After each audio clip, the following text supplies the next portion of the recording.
I was hidden behind a decorative pillar at my sister's wedding, watching everyone pretend I didn't exist. Then a man I'd never met slid into the seat beside me and whispered, "Just play along and pretend you're with me." When he stood to give a speech moments later, every head turned, my sister's smile froze, and suddenly I wasn't invisible anymore. But I'm getting ahead of myself. Let me take you back to where this really started, to the day everything fell apart and I became the family disappointment. 3 years before that wedding, I was 22 years old and standing in my childhood bedroom, staring at a college acceptance letter I'd earned through years of relentless work. Full scholarship to pursue a master's degree in environmental science at Colorado State University. It was everything I'd worked for, every late night studying, every weekend I'd spent in the library instead of at parties.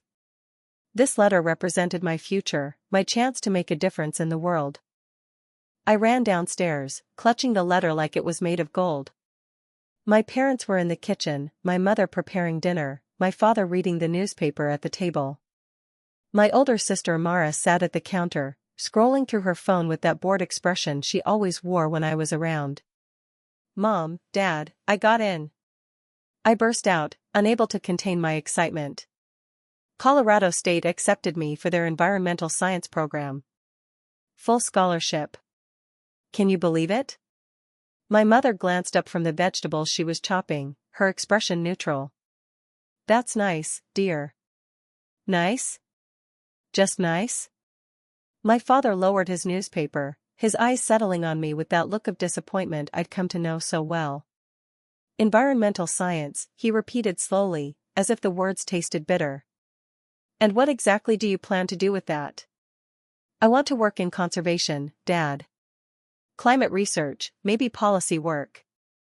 "This program is one of the best in the country, so you're going to be a professional tree hugger," Amara interrupted, not even looking up from her phone. "That's adorable." My mother set down her knife with a sigh. "Sweetheart, we need to talk about this realistically. Your sister is finishing her MBA at Wharton.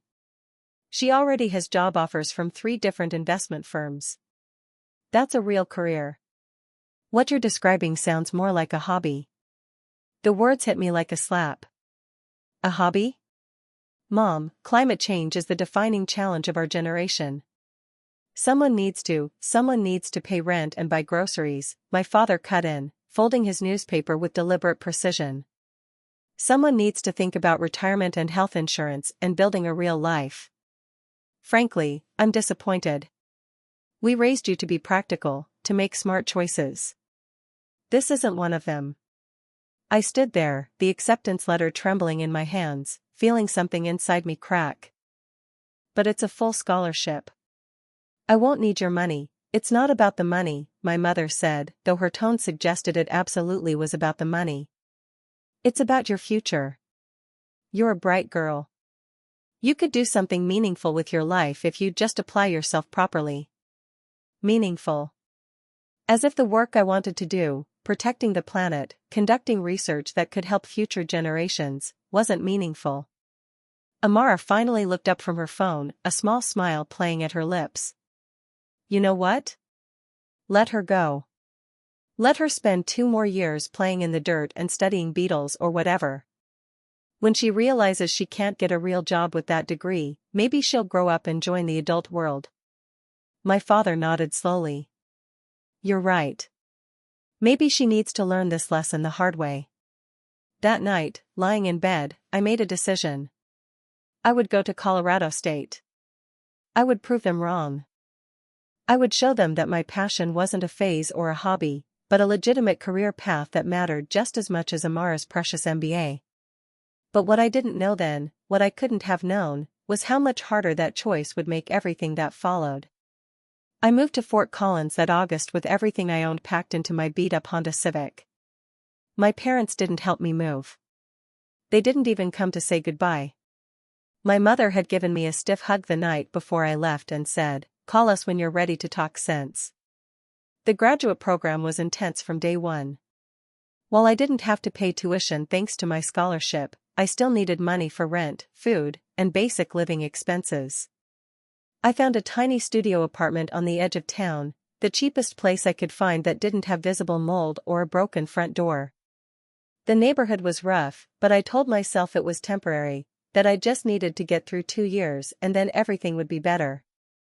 I took a job waitressing at a diner near campus, working evening shifts that ended at midnight. I'd stumble home exhausted, fall into bed for 5 hours, then wake up at 5 in the morning to study before my classes started at 8. My days blurred together in an endless cycle of lectures, lab work, serving coffee and eggs to truck drivers, and studying until my eyes burned. The research was fascinating. I was working with a professor studying the impact of agricultural runoff on local water systems. It was exactly the kind of work I'd dreamed of doing. But the exhaustion was crushing. There were nights I'd stand in the walk-in freezer at the diner and cry for 5 minutes, just to release the pressure building inside me, before wiping my face and going back out to smile at customers. My family barely called. When they did, the conversations were brief and uncomfortable. "How are your classes?" my mother would ask, her tone suggesting she didn't really want to know. "Good. Challenging but good." "And you're still working at that restaurant?" "The diner, yes." A pause, heavy with judgment. "Well, I suppose you're learning about the real world, aren't it?" Amara graduated from Wharton with honors and immediately landed a position at a prestigious investment firm in Manhattan. Her starting salary was more than I'd earn in 5 years, assuming I could even find a job after graduation. My parents threw her a massive celebration party at their house, caterers, champagne, a ridiculous number of guests. I wasn't invited. Well, that's not entirely true. My mother had called a week before the party. "We're having a little celebration for your sister's graduation. I suppose you can come if you're not too busy with your studies." The way she said studies made it clear she considered my entire graduate program a waste of time. I told her I had to work, which was true, and she'd sighed with what sounded like relief. "That's probably for the best. You know how these events are, lots of business people, professional conversations. You might feel out of place." After she hung up, I sat on my threadbare couch and cried for the first time since moving to Colorado. Not because I was sad about missing the party, but because it had become crystal clear that my own family was ashamed of me. The months crawled by. My research progressed well. My professor, Dr. Martinez, was impressed with my work and suggested I might co-author a paper with her. It was a huge opportunity, the kind of thing that could open doors after graduation. But it also meant more work, more late nights in the lab, more hours stolen from sleep I desperately needed. I developed a persistent cough that winter that I couldn't shake. I knew I should see a doctor, but I didn't have health insurance and couldn't afford the visit. So I bought over-the-counter medicine and told myself it would pass. It didn't pass. By February, I was running a low-grade fever most days and had lost 15 pounds I couldn't afford to lose. One night at the diner, I felt so dizzy I had to grab the counter to steady myself. My manager, a tough woman named Rita who'd seen everything in her 40 years in the restaurant business, took one look at me and sent me home. "You're sick, honey. Real sick. Get yourself to a doctor." I don't care what you can't afford. You're no good to me if you collapse in the middle of the dinner rush. Go. Now." I went to the University Health Center the next morning. The doctor, a kind woman in her 50s, listened to my chest and immediately ordered a chest X-ray. Walking pneumonia, she diagnosed. Probably had been developing for weeks. She prescribed antibiotics and told me I needed rest. "How much sleep are you getting?" she asked, her eyes concerned. "Enough," I lied. "How many hours a week are you working outside your studies?" I didn't answer. She sighed and wrote something on her prescription pad. "Listen to me carefully. If you don't rest, if you keep pushing yourself like this, you're going to end up in the hospital. Your body is telling you it's at its limit. Please listen to it." I took the antibiotics but couldn't afford to take time off work. I needed every shift, every tip, every dollar. So I showed up to the diner with fever still making my skin feel tight and hot, and I served pancakes and coffee and forced smiles until my face hurt. One particularly bad night, about a week into my antibiotics, I was carrying a tray of dishes back to the kitchen when the room tilted sideways. The tray crashed to the floor, ceramic plates shattering everywhere, and I went down with it. I woke up in the back office with Rita hovering over me, her tough expression cracked with genuine worry. "That's it," she said firmly. "You're taking a week off." "Rita, I can't, non-negotiable. I'll still pay you for your scheduled shifts. Consider it a loan if that makes you feel better, but you're not stepping foot in this diner until you're actually healthy." I wanted to argue, wanted to insist I was fine, but the truth was I could barely sit up without the room spinning. So I nodded weakly and let her call me a cab home. That week off probably saved my life. I slept for what felt like days, only waking up to take my medication and eat the simplest meals I could manage. Slowly, the fever broke. The cough eased. My strength began to return. But something else happened during that week of forced rest. Lying in bed with nothing to do but think, I had to confront the reality of my situation. I was killing myself trying to prove something to people who would never be proud of me no matter what I accomplished. I was destroying my health, my peace of mind, my joy in the work I loved, all for external validation that would never come. I picked up my phone and almost called my mother. Almost told her how sick I'd been, how scared I was, how desperately I needed to hear her say she was proud of me, that my work mattered, that I mattered. But I didn't make the call. Because deep down, I knew what she'd say. She'd tell me this was what happened when you made irresponsible choices. She'd suggest that maybe this was a sign I should reconsider my path. She'd make it about her being right and me being wrong, and I couldn't bear to hear that. Not then. Not when I was already so broken. So instead, I called Dr. Martinez and told her I was ready to commit fully to our research paper. If my family wouldn't value my work, then I'd make sure the wider world did. I'd pour everything I had into this research, into this paper, into building a career that mattered regardless of what my parents thought. Dr. Martinez was thrilled. Over the next several months, we worked intensely on the paper, analyzing data, running additional tests, refining our arguments. The work was challenging but exhilarating. We were documenting how agricultural runoff was affecting water quality in ways that could inform policy decisions. This wasn't abstract academic work, this was research that could lead to real environmental protections, real change. By the time I graduated with my master's degree in May, our paper had been accepted for publication in a respected environmental science journal. Dr. Martinez pulled me aside after the ceremony, a small affair I attended alone since my family couldn't be bothered to come. "You should be proud of yourself," she said, her hand warm on my shoulder. "This research is important, and you did exceptional work.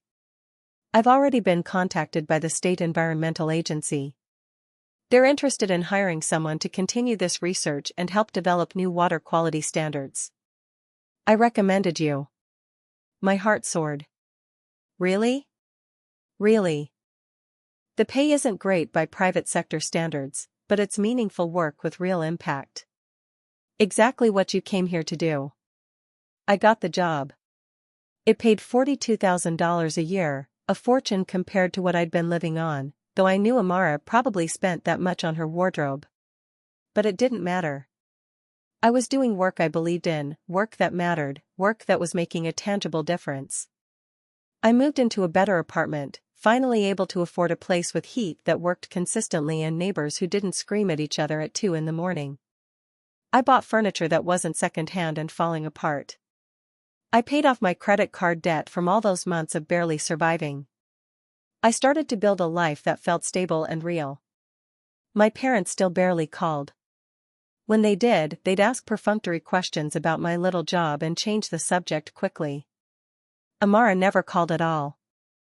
On holidays, I'd make the drive back home and endure awkward dinners where I was clearly the least interesting person at the table, where every conversation about my work was met with polite disinterest while Amara's stories about her hedge fund were treated like proclamations from on high. But something had shifted inside me. I stopped needing their approval. I stopped measuring my worth by their standards. I had colleagues who respected my work, supervisors who valued my contributions, and the knowledge that the research I was doing had real-world applications that could protect the environment for future generations. That was enough. It had to be enough. And then, 2 years after I graduated, everything changed. The state environmental agency where I worked was approached by the governor's office about a major initiative to overhaul environmental regulations across Colorado. They needed someone to lead the research component, someone who understood both the science and the policy implications. My supervisor recommended me. The interview process was intense, multiple rounds with various state officials, presentations on my research, detailed discussions about implementation strategies. But I'd spent years working with limited resources and impossible deadlines. I knew how to fight for what I believed in, how to make my case compellingly, how to show that environmental protection and economic development weren't opposing forces but complementary goals. I got the position. The title was Director of Environmental Research and Policy Development. The salary was $78,000, not extravagant, but comfortable. More importantly, I'd be leading a team of researchers and working directly with state legislators to develop new environmental standards. It was everything I'd worked for. Everything I'd dreamed about during those awful nights of waitressing and studying and barely sleeping. Everything my parents had told me was unrealistic and naive. I called my mother to tell her. She answered on the 4th ring, distracted. "Oh, that's nice, dear. Listen, I'm actually in the middle of something. Amara's getting engaged and we're helping her plan the proposal party." Engaged? I hadn't even known Amara was seriously dating anyone. Yes, to Marcus Wellington. His family owns Wellington Pharmaceuticals, you might have heard of them. It's very exciting. Anyway, I really need to go. We'll talk later. She hung up before I could say anything else. I stood there holding my phone, the news of my promotion suddenly feeling hollow. No matter what I accomplished, it would never measure up to Amara's achievements in my parents' eyes. She was marrying into money and prestige. I was just doing some environmental work they didn't understand or value. But what happened next changed everything. The governor's environmental initiative became a major news story. Climate change was dominating headlines, and Colorado was positioning itself as a leader in environmental policy. As the director of research, I suddenly found myself in the public eye, giving interviews, presenting findings to legislative committees, speaking at conferences. Then the awards started coming. First, a recognition from the Environmental Protection Agency for innovative research. Then a leadership award from a national conservation organization. My name appeared in newspapers, in scientific journals, in policy briefs that were circulated at the highest levels of government. Dr. Martinez called me one afternoon with news that made my hands shake. "The university wants to honor you," she said, her voice warm with pride. "They're planning a major donation to expand the environmental science program, and they want to name the new research building after you. The donor specifically requested it, said your work exemplifies exactly what they want to encourage in young scientists." I couldn't speak. Couldn't process what she was saying. "Did you hear me?" Dr. Martinez asked. "They're naming a building after you. This is extraordinary, especially for someone so early in their career. You should be incredibly proud." The formal announcement wouldn't come for several months, she explained. There were approval processes, architectural plans to finalize, fundraising goals to meet. But it was happening. My name would be on a building at Colorado State University, a permanent reminder that the work I'd chosen mattered, that my career path wasn't naive or worthless but valuable and worthy of celebration. I wanted to call my parents immediately.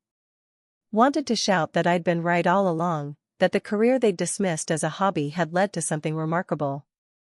But something held me back. Maybe it was pride, maybe it was fear that even this wouldn't be enough for them, or maybe it was the simple desire to savor this moment privately before exposing it to their judgment. So I didn't tell them. Not yet. 3 months later, the invitation to Amara's wedding arrived. Cream-colored paper, expensive printing, my name written in elegant calligraphy. The wedding would be at an exclusive resort in the mountains, a destination event for 200 of their closest friends and family. I almost didn't go. The thought of spending a weekend watching Amara be celebrated, listening to my parents gush about her perfect marriage and perfect life, felt like torture. But something stubborn inside me insisted I attend. I was her sister, and despite everything, part of me still hoped that maybe, just maybe, this event could be different. I was wrong. The seating chart arrived 2 weeks before the wedding. I wasn't in the wedding party. Amara had chosen her friends from business school and Marcus's sisters. I'd expected that. But I wasn't prepared for where they'd seated me. The very back row.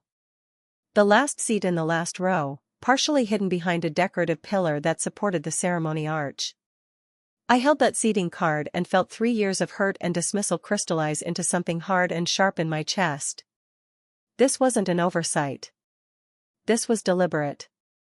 This was Amara's way of putting me exactly where she thought I belonged, out of sight, barely present, the embarrassing sister who'd made all the wrong choices. I could have declined to attend. Could have made up an excuse about work obligations. But that stubborn part of me that had survived graduate school on 3 hours of sleep and walking pneumonia refused to give them the satisfaction of my absence. So I went. The resort was spectacular, all glass and natural wood and stunning mountain views. I checked into my room, a modest single that was clearly the cheapest option available, and spent an hour deciding what to wear. I'd bought a new dress for the occasion, a soft blue that made my eyes stand out without being flashy. I wanted to look put together and professional, wanted them to see that I was doing fine, that their dismissal hadn't broken me. The ceremony was scheduled for 5 o'clock. I arrived at 4:30 and made my way to the ceremony site. Wide chairs stretched in perfect rows, flowers cascading from every available surface. It was beautiful and expensive and exactly what I'd expected from Amara. I found my seat behind the pillar and tried not to let the symbolism crush me. From this angle, I could see maybe 40% of the ceremony. I'd barely be able to see my own sister get married. Guests began arriving, filling the rows in front of me. I recognized some faces, family friends, distant relatives, people I'd known growing up. None of them noticed me tucked away in my corner. Why would they? I was the forgotten sister, the disappointment, the one who'd chosen trees over treasure. That's when he sat down beside me. He was younger than most guests, maybe 35, with dark hair and intelligent eyes behind stylish glasses.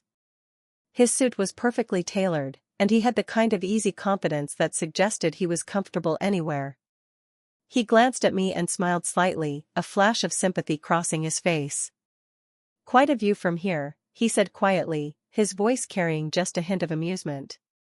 "Spectacular," I replied dryly. "I especially enjoy this close-up of the pillar."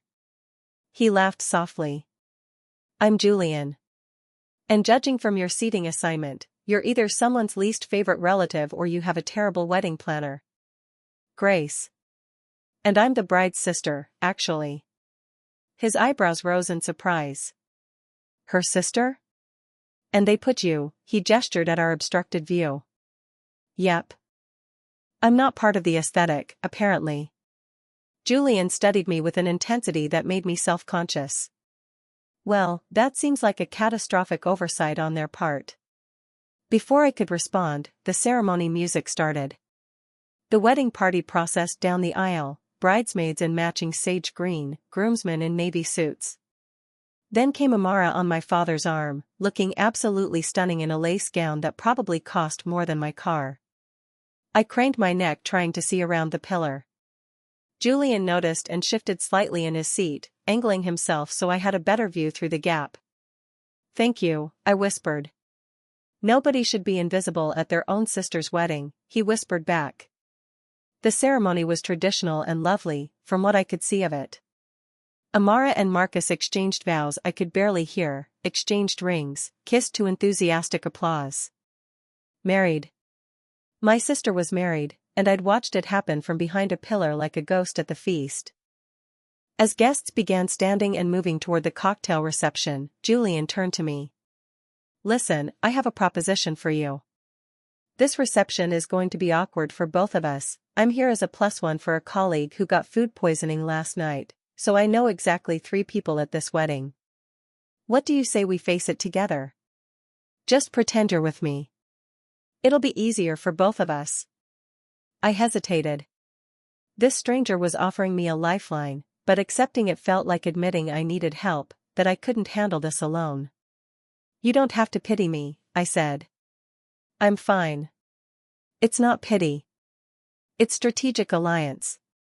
Besides, he added with a small smile, you look like the most interesting person here, and I'd rather spend the evening with someone interesting than making small talk with pharmaceutical executives. Something about his honesty, his straightforward offer of companionship without judgment, made me nod.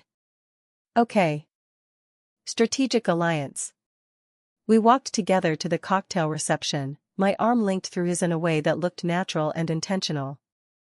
People glanced at us with curiosity, probably wondering who the handsome stranger was and why he'd attached himself to the invisible sister. The reception was held in a glass pavilion overlooking a pristine lake. Servers circulated with champagne and elaborate appetizers. Julian stayed close, including me in conversations, making me feel visible in a way I hadn't felt since arriving. We found a quiet table and he brought us wine and a plate of food he'd charmed from a server. So, he said, settling across from me, tell me about your sister. What's she like when she's not the star of an elaborate wedding? I considered lying, painting a rosy picture of sisterly closeness that had never existed. But something about Julian made me want to be honest. Amara is perfect. Or at least she works very hard to appear perfect. Perfect grades, perfect career, perfect marriage. She's everything my parents wanted. And you're not? I'm the daughter who chose environmental science over business school. Who works for the state government instead of a hedge fund? Who lives in a modest apartment instead of a Manhattan penthouse? I'm the disappointment. The one who made all the wrong choices. Julian took a sip of wine, considering my words. Environmental science sounds important. Not everyone has the intelligence or dedication for that kind of work. Try telling my family that. They still refer to my job as my little environmental thing, like it's a phase I'll grow out of. Family can be complicated, Julian said carefully. The people who are supposed to love us unconditionally sometimes have the most conditions of all. There was something in his voice, some personal understanding, that made me look at him more closely. You sound like you're speaking from experience. My father is a federal judge. He had very specific plans for my life, law school, a partnership track at his firm, eventually a judgeship of my own. When I chose renewable energy consulting instead, he made it very clear I was no longer the son he'd envisioned. I'm sorry. That must have been painful. It was. Still is sometimes. But I learned something important, living for someone else's approval is a prison. Even when that someone is family. We talked through the cocktail hour, and I found myself relaxing despite the circumstances. Julian was easy to talk to, asking questions that showed genuine interest rather than polite small talk. When dinner was announced, I expected to be separated by the seating chart again.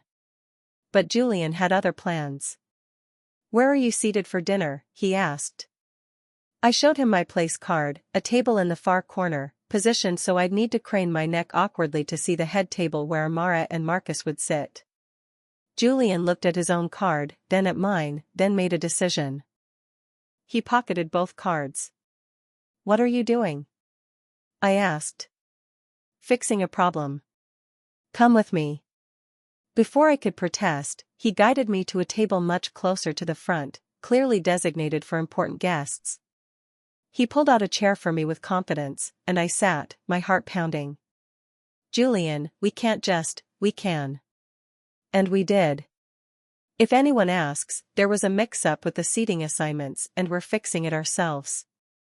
The table filled with other guests, colleagues of Marcus's from Wellington Pharmaceuticals, people who clearly knew Julian. They greeted him warmly, then turned curious eyes to me. "And who's this lovely woman?" a silver-haired man asked. "This is Grace," Julian said smoothly. "She's actually Amara's sister."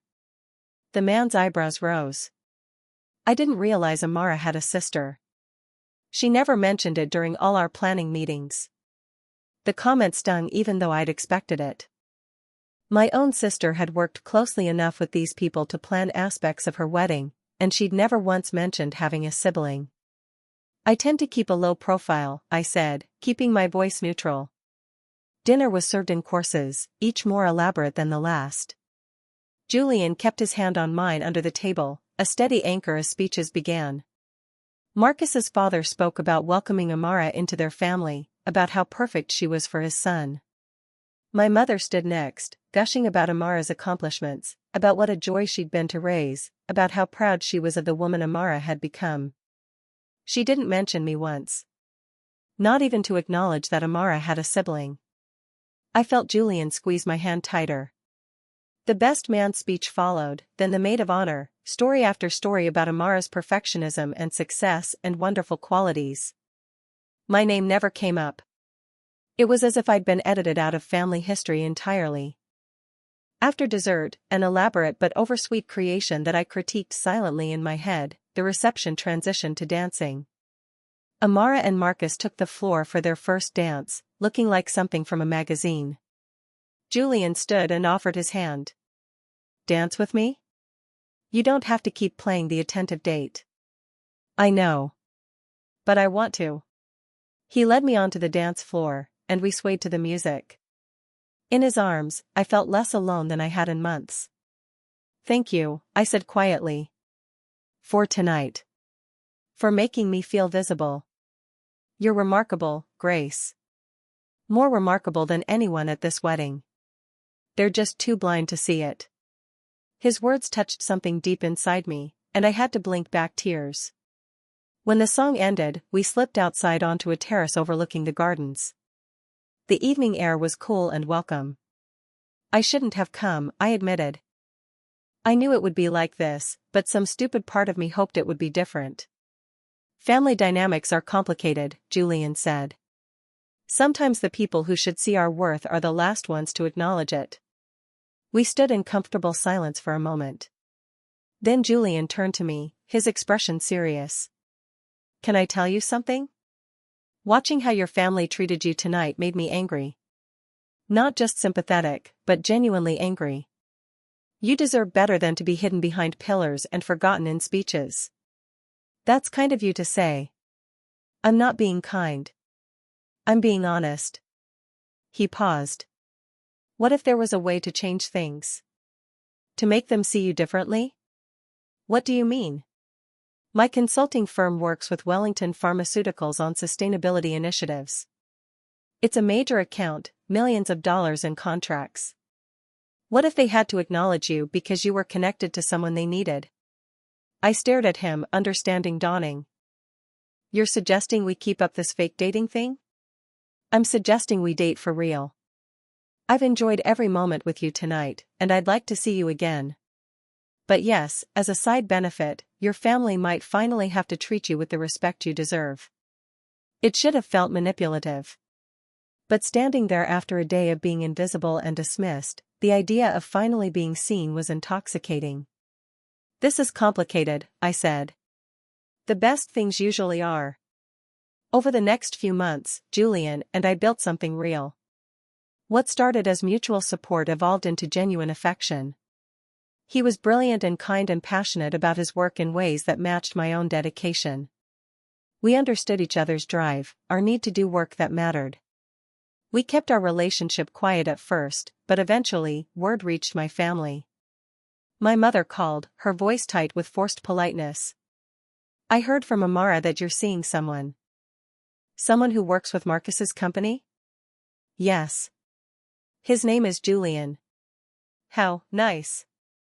We should all have dinner sometime." Dinner. After 3 years of barely acknowledging my existence, suddenly they wanted dinner because I was dating someone they considered important.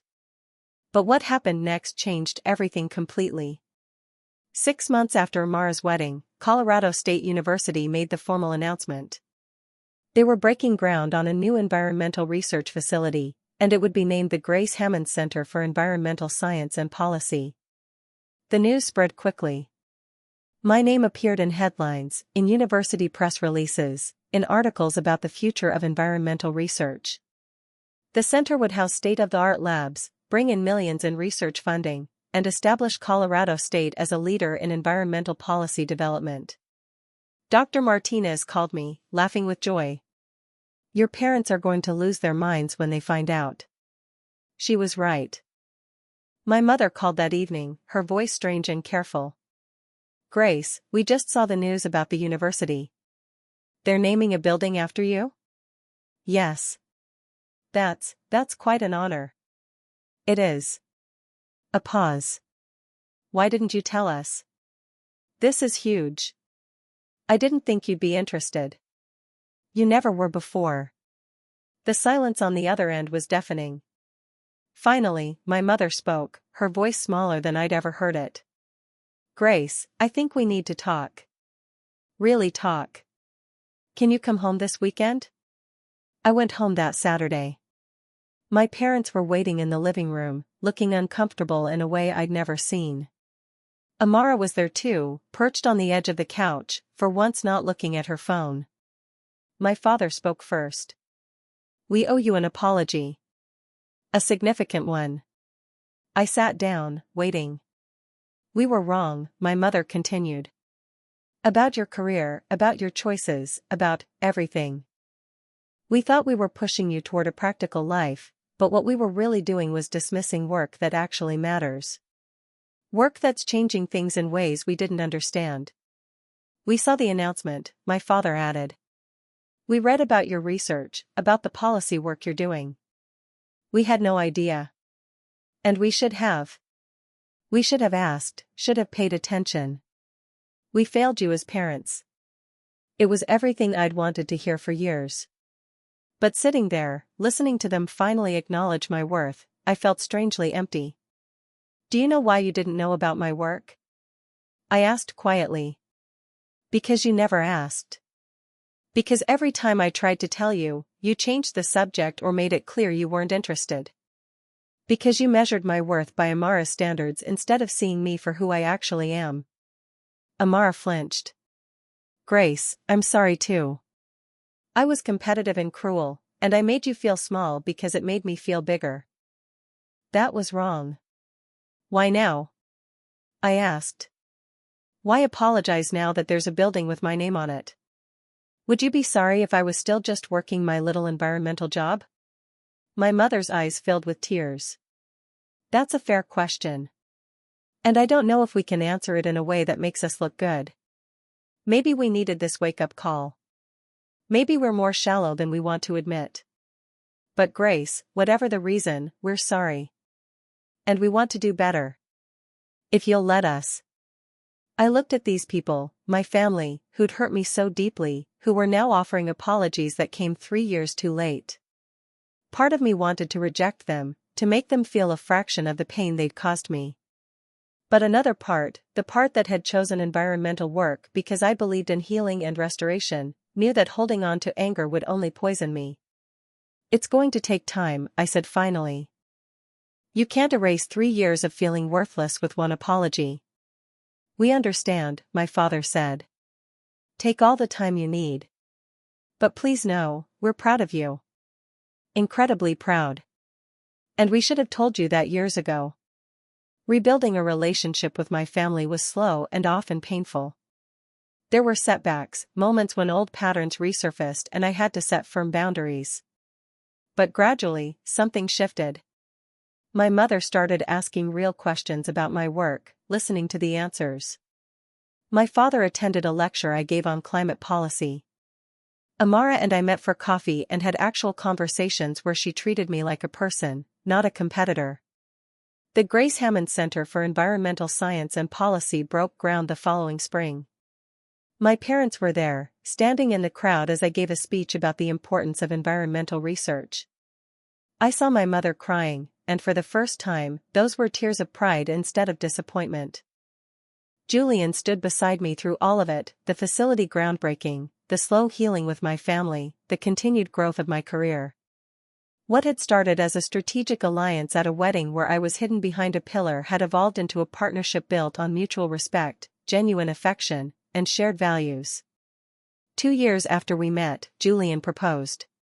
Not at some elaborate public event, but on a quiet evening in the apartment we'd moved into together, over takeout Chinese food and terrible reality television. "I love you," he said simply. "I love your passion and your dedication and the way you refuse to accept that something matters less just because it's hard. I love that you chose meaning over money, principle over prestige.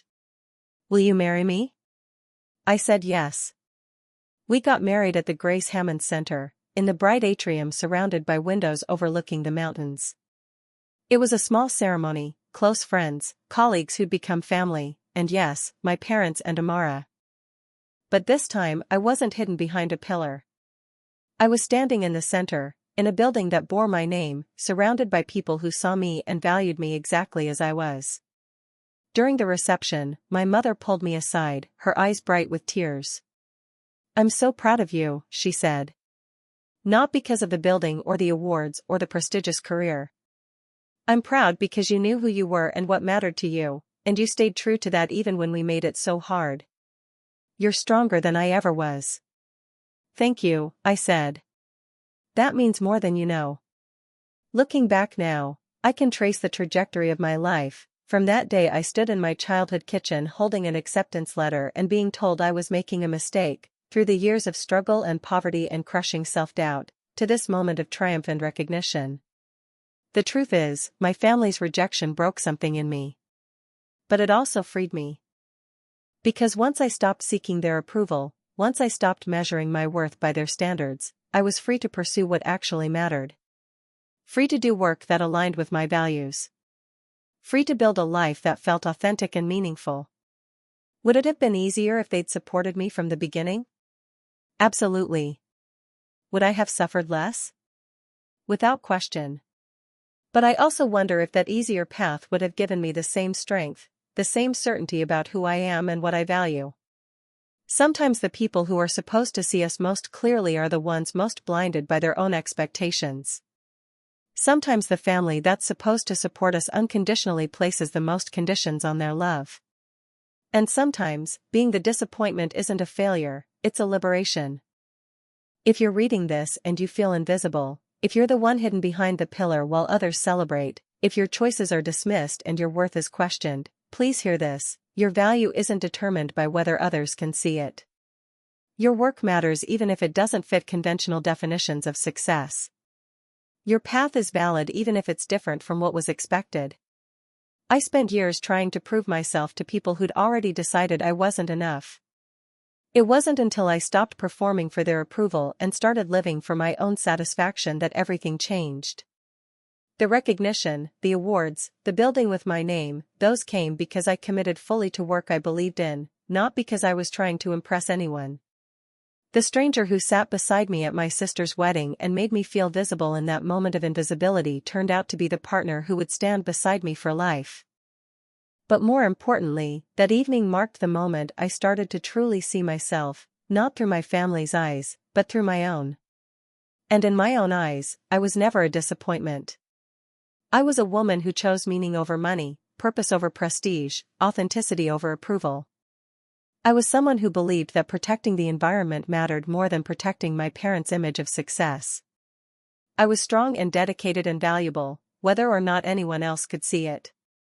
The building bearing my name stands as a monument to environmental research and policy development.